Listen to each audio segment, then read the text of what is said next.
आता आमची शिफ्टिंगचा दिवस तर जवळ आलेला आहे आणि आम्ही मस्तपैकी असं ठरवलंय का इथूनच सगळे भांडे वगैरे घासून घ्यायचे, कारण की नवीन घरात मस्त चमचम करणारे भांडे लावता येईल. हो ना. हो, आणि जास्त खराब नाही काय नाही. तिथं गेल्यावर दगदग पण खूप होणार, इथून जायचं मग तिथं भांडे घासायचे.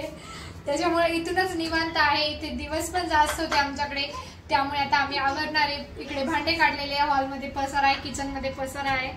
आणि मुलं बघा तिकडं काय करतात, कशाने सिटू खेळतायत. दोघं काय करतायत, भाजी पोळी. मग काय करताय, कलर करताय. अरे वा, कोणता कलर करताय, रेड कलर करताय का व्हाईट.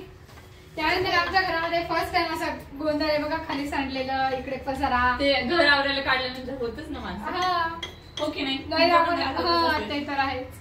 त्यानंतर किचन मध्ये पण पसारा बघा, रॅकच्या खाली झालंय.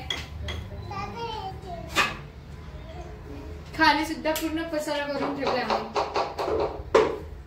आता राहिलं इकडचं रॅक आणि फ्रीज, तर हे आम्ही नंतर आवरणार आहे. इकडे काय नाही, रोजचे भांडे होते म्हणून त्यामुळे आम्ही तसेच गोणीमध्ये भरणार आहे.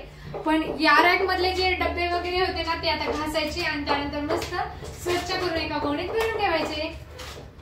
तर चला मग आता आम्ही भांडे घासायला सुरुवात करतोय. ताई गेल्या तिकडे तयारी करताय, तर चला मग आता आम्ही भांडे घासतो. बघा आता भांडे घासायला सुरुवात करायची. सुटू खेळते पाण्यात, एवढे डबे थोडे विशेष नाही.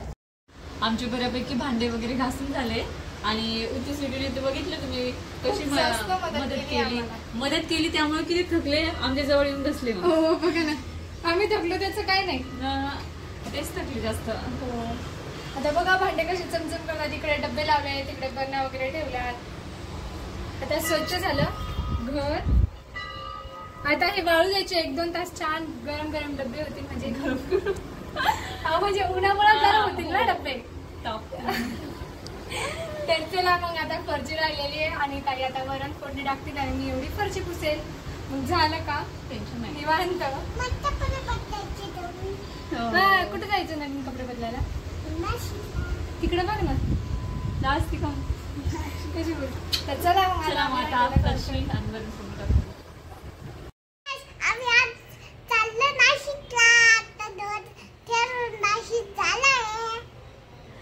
आता आमचं तर तुम्हाला माहिती आहे, भांडे वगैरे सगळं आवरलंय. त्यानंतर किचनचा आता रॅक वगैरे राहिलंय आणि बेडरूम तर पूर्ण जशाला तशाच आहे, त्या सुद्धा आवरायचं आहे. आणि आमचं शिफ्टिंग आता लवकरच होईल. आता काय काय करायचं अजून, काय नाही, बेडरूम मधलं सामान पॅक करायचं, कपडे साड्या ते एका पिशव्यामध्ये ठेवलेलेच आहे, कारण की आम्हाला माहितीये आम्ही कधी कधी रूम खाली करणार त्यामुळे आम्ही म्हणजे हे करतो. आता टेन्शन नाही, स्वतःच्या घरात खाली करायचं नाही. हा, रेंटचं घर असल्यामुळे आता खाली करावं लागणार, त्यामुळे आम्ही ज्या मागच्या वस्तू होत्या त्या जपून ठेवलेल्या होत्या. तर चला मग आता आमचे भांडे वगैरे तावरून झालेत. आता आमच्या बेडरूम आणि त्यानंतर सोफा वगैरे तर हॉलमध्ये नॉर्मल पसारा आहे, त्यामुळे एवढं टेन्शन नाही आहे. पण फक्त रूम मधलंच टेन्शन आहे आता. तर राहिलंय रूम मधलं, तर आम्ही आता नंतर आवरू ते. तर कसा वाटला आजचा व्हिडिओ नक्कीच कमेंट बॉक्स मध्ये कमेंट करून सांगा. व्हिडिओला लाईक करा, शेअर करा आणि चॅनलला सबस्क्राईब करा. Bye bye.